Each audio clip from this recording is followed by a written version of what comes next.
अब हम पहाड़ी स्कूल ऑफ मिनिएचर पेंटिंग जो है वो पढ़ना स्टार्ट करेंगे। तो पहले हमने Rajasthani school of miniature painting पढ़ा था। ये यूनिट फर्स्ट ही है अभी हमारा। यूनिट फर्स्ट का जो सेकंड चैप्टर है वो है Pahari school of miniature painting. तो अब हम इसको पढ़ना स्टार्ट करते हैं। पहाड़ी स्कूल ऑफ मिनिएचर पेंटिंग का टाइम पीरियड क्या है? इसका टाइम पीरियड है 17 to 18 सेंचुरीज। ठीक है, 17 to 18। और इसका ओरिजिन एंड डेवलपमेंट हम पढ़ेंगे अब। तो लास्ट जो Rajasthani school of miniature painting था उसका जो ओरिजिन एंड डेवलपमेंट था, उसके बाद उसके करैक्टर्स थे। अब इसमें थोड़ा सा डिफरेंट है। अब इसमें हम पहले उसका ओरिजिन एंड डेवलपमेंट पढ़ेंगे, तो उसके बाद जो इसके सब स्कूल्स होंगे, इसमें भी इसके सब स्कूल्स हैं पहाड़ी स्कूल ऑफ मिनिएचर पेंटिंग में। तो इसके सब स्कूल्स को इस चैप्टर में जो है वो डिस्क्राइब किया गया है।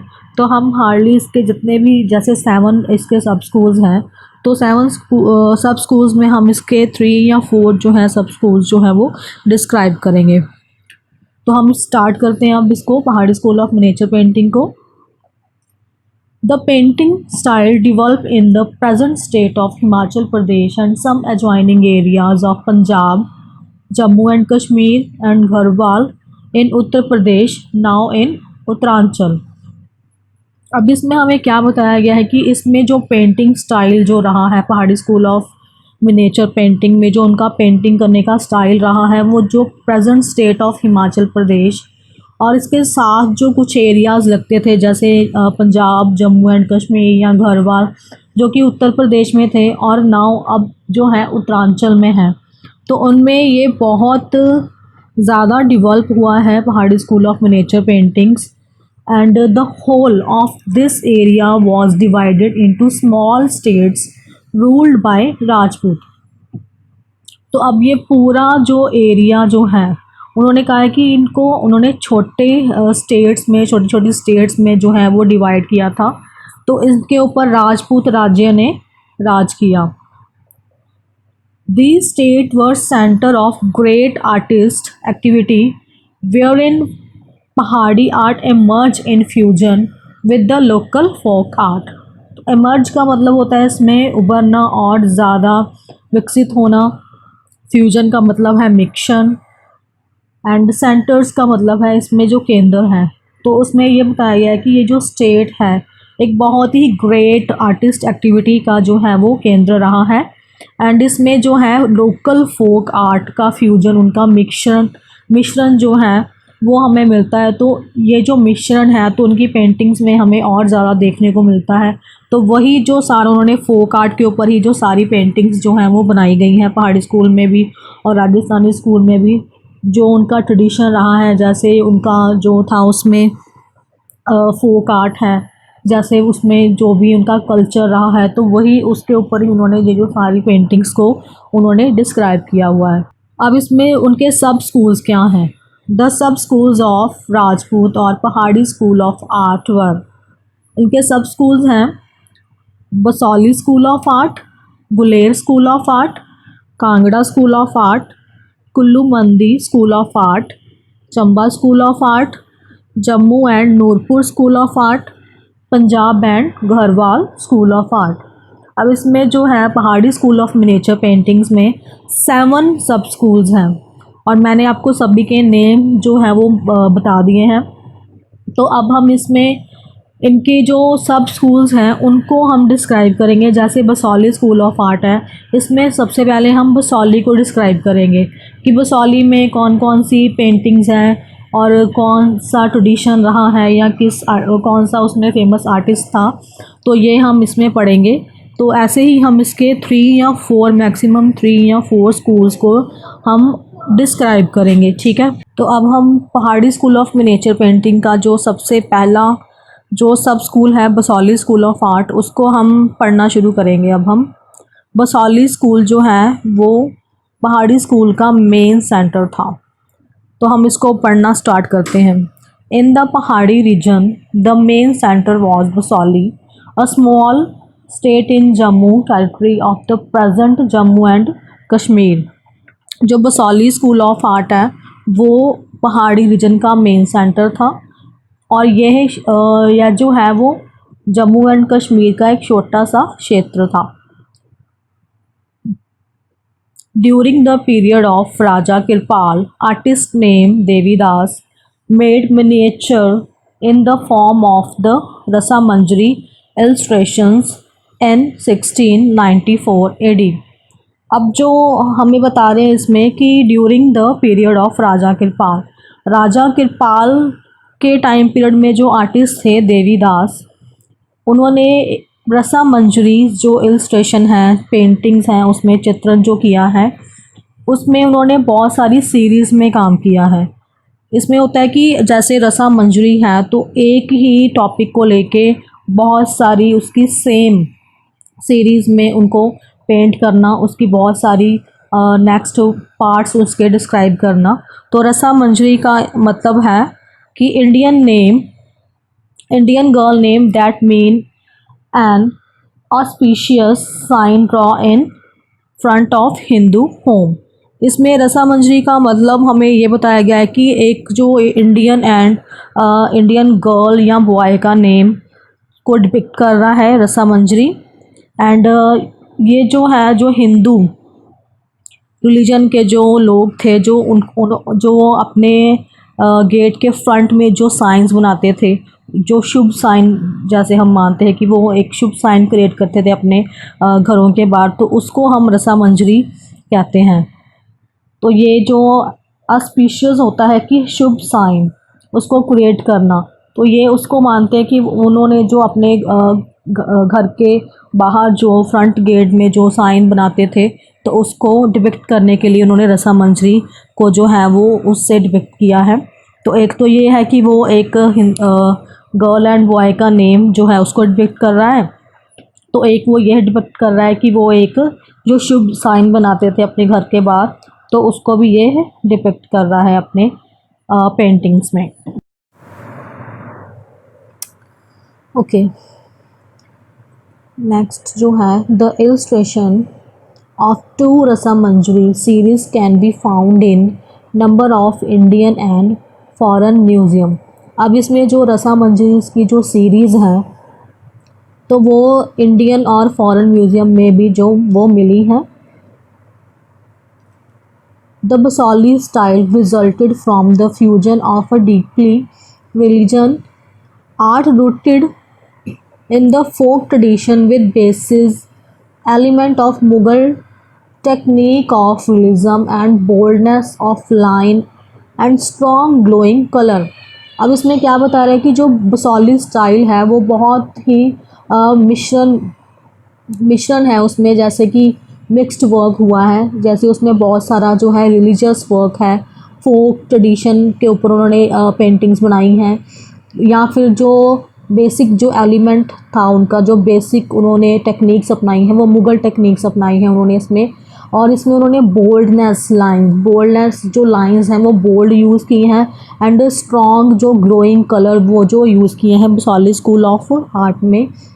तो इसमें भी हमें यही बता रहा है, तो मेन सेंटर जो था पहाड़ी स्कूल का वो बसौली, ठीक है, बसौली था, उन्होंने बसौली को मेन सेंटर माना है। तो इसके बाद वो कह रहे हैं कि जो उस टाइम पीरियड में जो राजा कृपाल थे, उस टाइम में जो किंग थे राजा कृपाल, उनके अंडर जो आर्टिस्ट आते थे वो थे देवीदास। तो देवीदास ने बहुत सारी जो सीरीज़ में रसा मंजरी सीरीज़ में जो काम किया है, उन्होंने इसकी बहुत सारी पेंटिंग्स जो वो है बनाई हुई हैं। तो उन्होंने जो उनके टाइम में जो आर्टिस्ट थे उन्होंने रिलीजियस थीम को अपनाया है, जैसे फोक ट्रेडिशन के ऊपर पेंटिंग्स बनाई हैं, या उन्होंने अपनी पेंटिंग्स में मुग़ल इन्फ्लुएंस दिखाया हुआ है, मुग़ल टेक्निक्स जो हैं उनमें उन्होंने काम किया है। तो इसमें जो कह रहे हैं कि almost all the painting are based on Hindu religion. तो ऑलमोस्ट जो सारी की सारी जो पेंटिंग्स हैं वो हिंदू रिलीजन के ऊपर ही बेस्ड हैं। उन्होंने सारी पेंटिंग्स जो हैं वो हिंदू रिलीजन्स के ऊपर ही जो हैं वो बनाई हैं। There are illustration of 10 incarnation of Vishnu. Incarnation का मतलब है इसमें अवतार, बहुत सारे विष्णु के अवतार, जैसे the theme from Ramayana and Mahabharata. तो रोमांटिक थीम ऑफ नायक नायिका, गीत गोविंदा, रसिक प्रिया, भगवत पुराण एंड बहरी सन साई गेव इंस्पिरेशन टू पहाड़ी आर्टिस्ट। अब इसमें बहुत सारी जो इलस्ट्रेशन बनी है, जो पेंटिंग्स बनी हैं, वो किसके ऊपर बेस्ड बनाई गई हैं? इसमें रामायण महाभारत के ऊपर बनाई गई हैं और रोमांटिक थीम्स के ऊपर बनाई गई हैं। बहुत सारी जो उन्होंने गीत गोविंदा के ऊपर या भगवत पुराना के ऊपर जो है वो पेंटिंग्स बनाई हैं, तो वो इन सब से इंस्पायर हुए थे। वो इन सब से इंस्पिरेशन लेके उन्होंने इनके थीम के ऊपर बेस्ड जो थे उन्होंने पेंटिंग्स बनाई हैं। जैसे कि विष्णु के 10 अवतार, तो उसके ऊपर भी उन्होंने पेंटिंग्स जो हैं वो बनाई हैं। विष्णु के अवतार जैसे उनके वो पहले कैसे उनके कैसे दिखते थे, तो उन्होंने उनकी जो पिक्चर्स हैं, पेंटिंग्स हैं, वो इसमें जो है वो पेंट की हुई हैं। The great example of Basohli painting Mugdha Nayika is in National Museum. It's the 43rd folio from the series of Rasamanjari. अब इसमें जो ग्रेट जो एग्ज़ाम्पल है बसौली की, वो मुग्धा नायिका है। मुग्धा नायिका को जो है उसका एक मेन जो है वो पेंटिंग मानी जाती है, बहुत ही फेमस पेंटिंग मानी जाती है, जो कि नेशनल म्यूज़ियम में है। और ये रसामंजरी की सीरीज़ की 43rd नंबर की पेंटिंग है। फोलियो का मतलब इसमें होता है, इसमें ये हमें डिपिक्ट कर रहा है फोलियो, FOLIO। फोलियो का मतलब इसमें शीट, पन्ना या नंबर। तो इसमें जो है वो मुक्ता नायिका एक फ़ेमस पेंटिंग है Basohli school of miniature painting की। तो ये रसामंजरी की 43rd नंबर की जो पेंटिंग है। The drawing is bold and forceful and the color are strong and contrasting। अब इसमें जो है वो ड्राइंग जो है उन्होंने कैसी की है, उनकी ड्राइंग जो थी वो बोल्ड एंड फोर्सफुल थी, और उसमें उन्होंने strong colours and contrasting colours जो हैं वो यूज़ किए हुए हैं इस पेंटिंग्स में। इन्होंने अपनी पेंटिंग्स में, सभी आर्टिस्ट ने, the yellow monochrome background used in the miniature enhance the emotional intensity of the scene। अब इसमें जो है येलो मोनोक्रोम जो कलर है वो बैकग्राउंड में यूज़ किया गया है। तो वो इसमें ये बता रहे हैं कि वो इसकी जो है इसके इमोशंस को और ज़्यादा एनहांस करता है और ज़्यादा बढ़ाता है। जो येलो मोनोक्रोम कलर है वो बहुत ही प्यारा कलर होता है। तो अगर वो अपनी बैकग्राउंड में येलो मोनोक्रोम कलर का जो है वो यूज़ करते थे, तो उनकी पेंटिंग की ब्यूटीनेस को या उसके इमोशंस को और ज़्यादा वो एनहांस कर देता था। The shining bright fragments of battle wings imitating emerald in jewelry and droplets of thick white paint giving the effect of real pearls are Basoli features। अब इसमें क्या बताया गया है कि इसमें जो है वो एक बैटल जो है वो बैटल विंग्स जो थे उनको एज अ ज्वेलरी की जगह यूज़ किया जाता था, क्योंकि उनकी शाइनिंग बहुत ज़्यादा थी, उनकी ब्राइट शाइनिंग थी।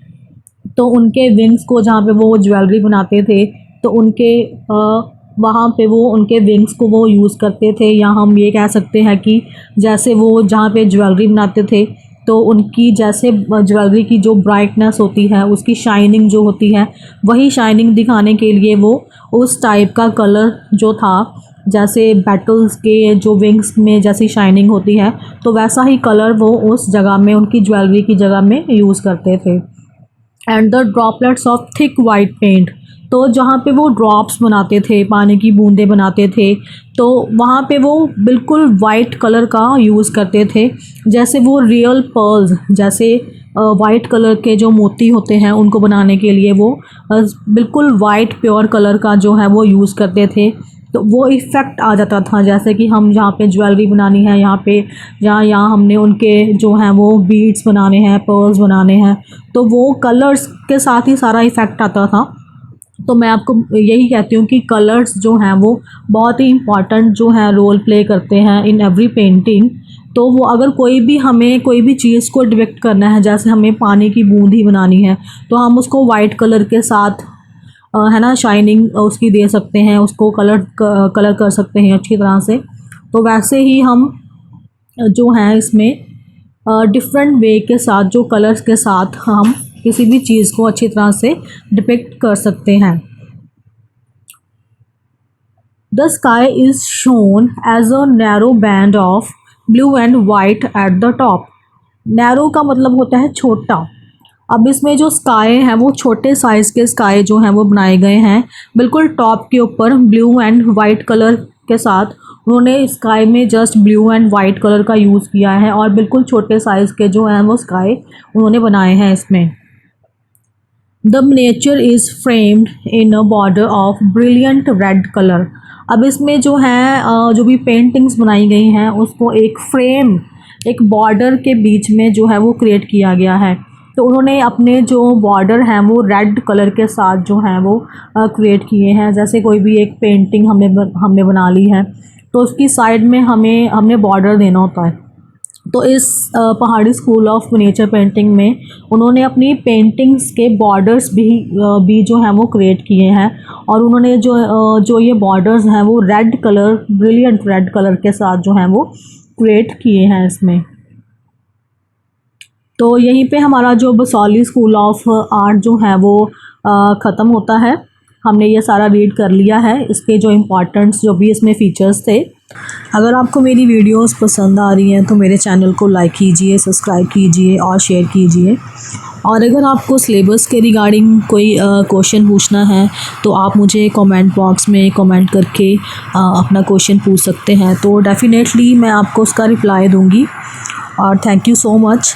आप मेरे चैनल को सब्सक्राइब करें।